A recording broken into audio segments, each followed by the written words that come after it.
Hello everyone, I hope you are in the good health. So today we from Group 8 of EPP Class A will explore English consonant speech sounds. English speech sound is a sound with the observed airflow in the vocal tracts. English has total of 24 consonants such as B, B, K, D, and others. In this opportunity, we will focus on three main topics. First, we start with airflow. Next, degree of structure or manner of articulation. And finally, VBM that classifies voice, place, and manner. Without further ado, let's start the video. Okay, so let's dive into how speech actually works, starting with the basics of airflow in our vocal tract. Imagine this. When we speak, air pushed out from our lungs traveling up through the vocal tract, which is basically a flexible tube from your throat to your lips and nose. That steady stream of air is the powerhouse behind every sound we make, and we shape it with our tongue, lips, and other articulators to create words. Now, picture that you're getting plugged completely somewhere along the way, like your tongue pressing firmly against the roof of your mouth. Air from the lungs keeps coming, but it can't get through. So pressure builds up behind the blockage, just like a piston compressing air in a bike pump. Hold it, and then suddenly release. The trapped air bursts out in a quick pop. That's the explosive sound of a stop consonant, like a P in pop or T in top. But what if the tube doesn't fully plugged? Just narrows a bit. Air still squeezes through that thick spot, speeding up and creating higher pressure there.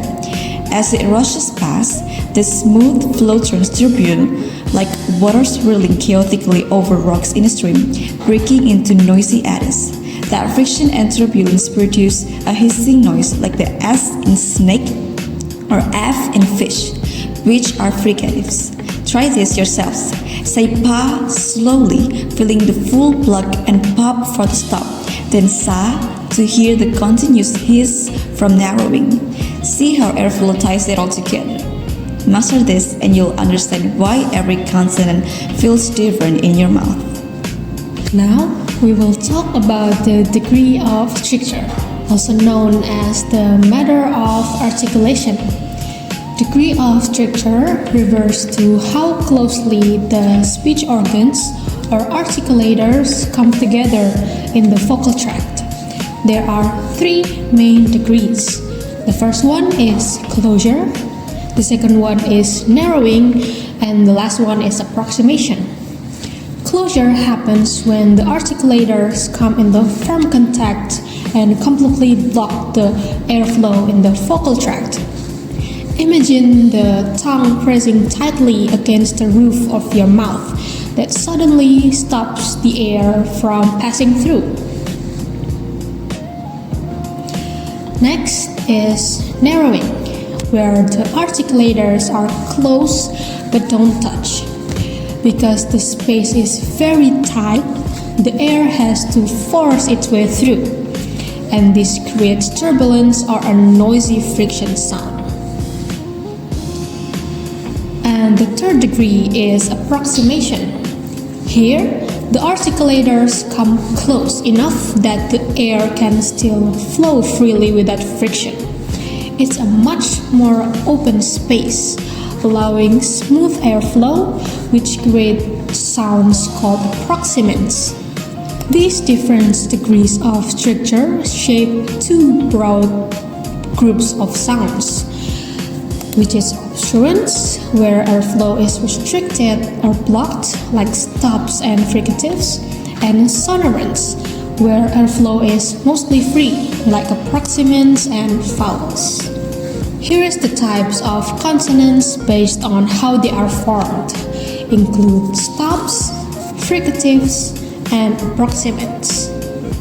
First, let's talk about stops, which are sounds made by completely blocking the airflow in the mouth.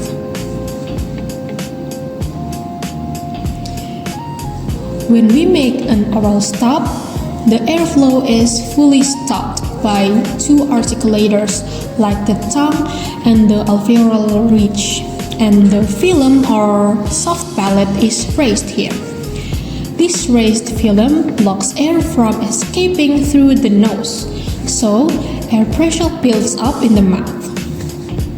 When the closure is suddenly released, we hear a burst of air, and it is called a plosive.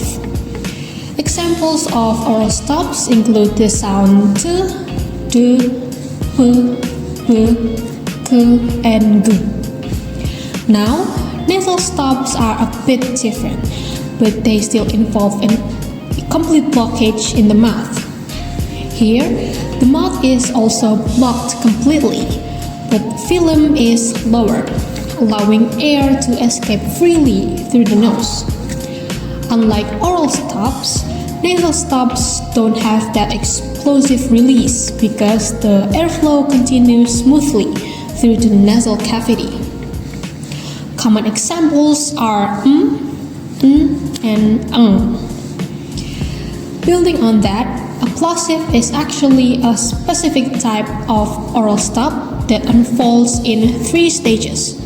The first stage is the articulators come to go together or approaching each other. Then the air pressure builds up behind the blockage or hold or compression. And then finally, the blockage opens suddenly, releasing a small explosive burst of air or release. Sounds like p, t, k are typical plosives. Finally, affricates take it a step further from stops, blending closure with a twist. Affricates start like stops with a full closure, but instead of releasing the air suddenly, the release is slower and through a narrow opening, like fricative that produces a friction or hissing sound. Examples are ch as in church and j as in judge. Moving on, we have fricatives.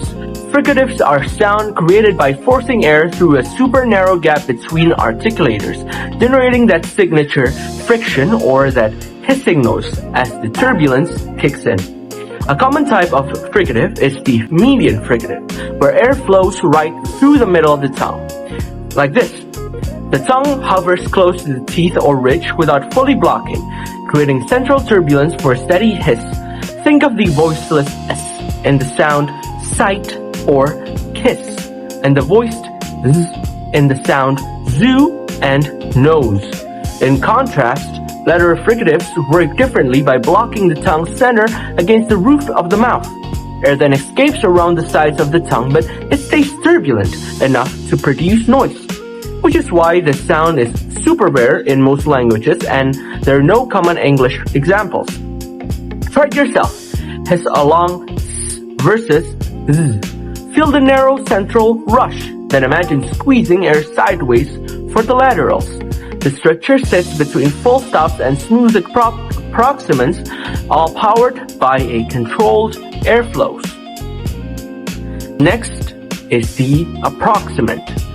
Let's wrap up our consonant journey with approximants, sounds where the articulators get close together but not tight enough to spark any friction. So air glides through smoothly without a hint of turbulence. That's why some call it glides or liquids. The most familiar are median approximants, channeling air right through the mouth center. They often mimic vowels in their glide, like the y in the sound in the word yes, or the w in the word wet. Feel how your tongue bunches up palatally for the y or lips round for the w, all with effortless flow. Shifting gears, lateral approximant block the tongue's middle against the palate roof, but air slips freely out to the sides without any friction. The star example is the in the word love, where the tongue tip touches alveolar ridge and airflow goes laterally, super common and super smooth. Practice now. Glide from we, the sound w, to yellow, y and Notice there's no hiss, just like vowel-like ease. This open approximation sits perfectly between noisy fricatives and also full vowels. Now that we've covered the degree of stricture or manner of articulation, let's tie it all together with the full system for describing consonants in articulatory phonetics, which is the three key labels of voice, place, and manner, often called VPM. Starting with voice, this tells us if the vocal folds are vibrating during the sound. When they buzz together, creating a voice hum like in the sound Z or D, we called it voice. No vibration means voiceless, like the airy sound of S or T. Put your hand on your throat to feel the difference. Next up is a place of articulation, pinpointing exactly where in the vocal tract the action happens. For instance, the sound uses the tongue tip or blade near the alveolar ridge, making it alveolar. Then comes the manner of articulation, which we've already explored, how airflow gets restricted. The sound S forces air through a narrow constriction for turbulent friction, classifying it as a fricative. Now putting voice, place, and manner together gives us a precise label, like calling a voiceless alveolar fricative. Try Z the next door. It's a voice alveolar fricative. This VPM system unlocks every consonant's production. Alright, so let's work up today's material by pulling everything together, from airflow basic to manner of articulation, and lastly, the VPM system. First, it all starts with airflow. Air powering from our lungs throughout the vocal tract tube, where blockage build pressure for popping stop or narrowing spark turbulence hiss in fricative. Remember that piston-like compression and chaotic swirls. Next, the degree of stricture or manner of articulation fine-tunes how we restrict that flow. Full closure for stop and nasals, narrowing for fricative and affricates, or loose approximation for smooth glides like W and L. Lastly, layering on voice, vocal fold buzz for voices like Z versus voiceless Z, place where like alveolar for us, and manners ties into the precise labels of voiceless alveolar fricative. You have got the blueprint for every consonant now. Thanks, Phil. That's all the material for today. Hope we see you again.